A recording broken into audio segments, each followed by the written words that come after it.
Alrighty, and we are live. Let's make sure that is actually the case. Give me a moment.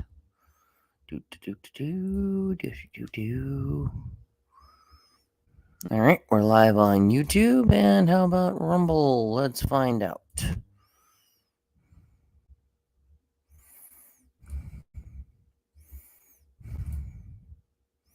Yes, we are live on Rumble. Alright, excellent.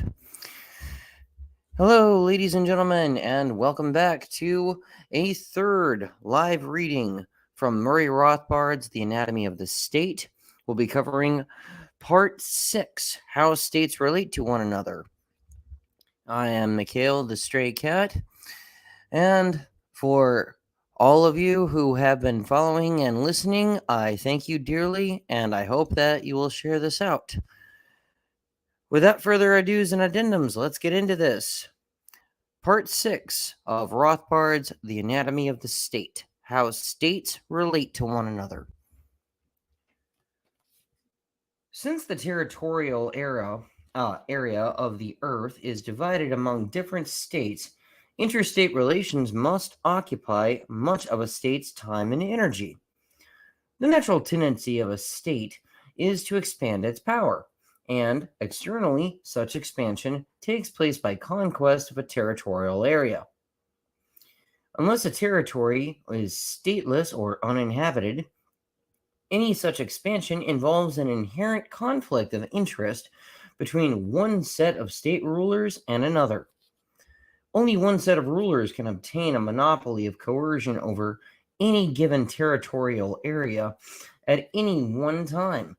Complete power over a territory by state X can only be obtained by the expulsion of state Y. War, while risky, will be an ever-present tendency of states, punctuated by periods of peace and by shifting alliances and coalitions between states. We have seen that the internal or domestic attempt to limit the state in the 17th through 19th centuries reached its most notable form in constitutionalism. Its external or foreign affairs counterpart was the development of international law, especially such forms as the laws of war and neutrals' rights. Bulletin point 37. This is to be distinguished from modern international law, with its stress on maximizing the extent of war through such concepts as collective security. End of bulletin point. Parts of international law were originally purely private, growing out of the need of merchants and traders everywhere to protect their property and adjudicate disputes. Examples are admiralty law and the law merchant. But even the governmental rules emerged voluntarily and were not imposed by any international superstate. The object of the laws of war was to limit interstate destruction to the state apparatus itself, thereby preserving the innocent civilian public from the slaughter and devastation of war. How would that work out?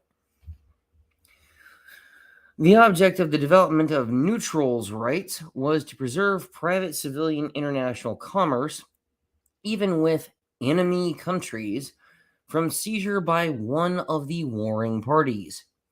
The overriding aim, then, was to limit the extent of any war, and particularly to limit its destructive impact on the private citizens of the neutral, and even the warring countries. The jurist F.J.P. Veal, hope I'm pronouncing that right, termingly describes such civilized warfare as it briefly flourished in 15th century Italy. Quote, the rich burghers and merchants of medieval Italy were too busy making money and enjoying life to undertake the hardships and dangers of soldiering themselves. So they adopted the practice of hiring mercenaries to do their fighting for them, and, being thrifty, businesslike folk, they dismissed these mercenaries immediately after their services could be dispensed with. Wars were, therefore, fought by armies hired for each campaign. For the first time, soldiering became a reasonable and comparatively harmless profession. The generals of that period maneuvered against each other, often with consummate skill, but when one had won the advantage, his opponent generally either retreated or surrendered. It was a recognized rule that a town could only be sacked if it offered resistance. Immunity could always be purchased by paying a ransom. As one natural consequence, no town ever resisted, it being obvious that a government too weak to defend its citizens had forfeited their allegiance. Civilians had little to fear from the dangers of war, which were the concern only of professional soldiers. End of quote. And bulletin point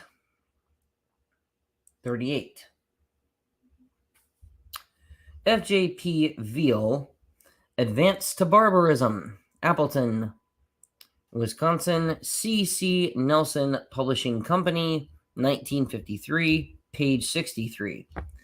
Similarly, Professor Neff, literally N-E-F, writes of the War of Don Carlos waged in Italy between France, Spain, and Sardinia against Austria in the 18th century. Quote, at the siege of Milan by the Allies and several weeks later at Parma, the rival armies met in a fierce battle outside the town.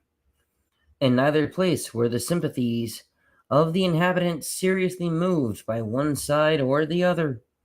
Their only fear was that the troops of either army should get within the gates and pillage. The fear proved groundless. At Parma, the citizens ran to the town walls to watch the battle in the open country beyond. End of quote. John U. once again, Neff, literally N-E-F. War and Human Progress, Cambridge, Harvard University Press, 1950, page 158. Also, C.F.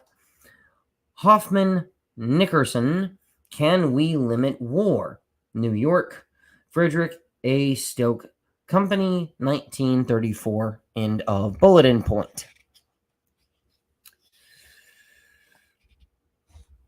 The well-nigh absolute separation of the private civilian from the state's wars in 18th century Europe is highlighted by Neff. Quote, even postal communications were not successfully restricted for long in wartime. Letters circulated without censorship, with a freedom that astonishes the 20th century mind. The subjects of two warring nations talked to each other if they met, and when they could not meet, corresponded, not as enemies, but as friends.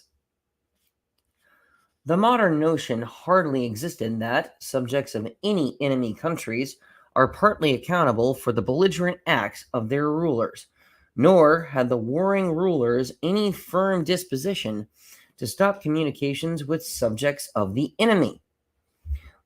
The old inquisitorial practices of espionage in connection with religious worship and belief were disappearing, and no comparable inquisition in connection with political or economic communications was even contemplated.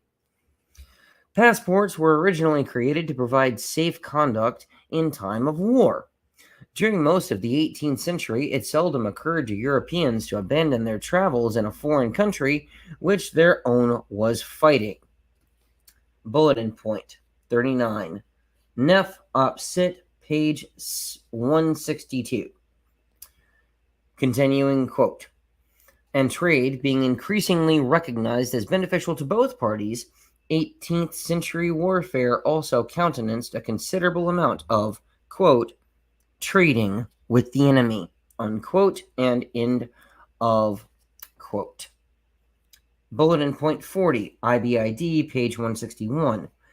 On advocacy of treating with the enemy by leaders of the American Revolution, see Joseph Dorfman, The Economic Mind in American Civilization, New York Viking Press, 1946. Section I, I'm assuming Roman numeral 1, 210 through 11. How far states have transcended rules of civilized warfare in this century needs no elaboration here.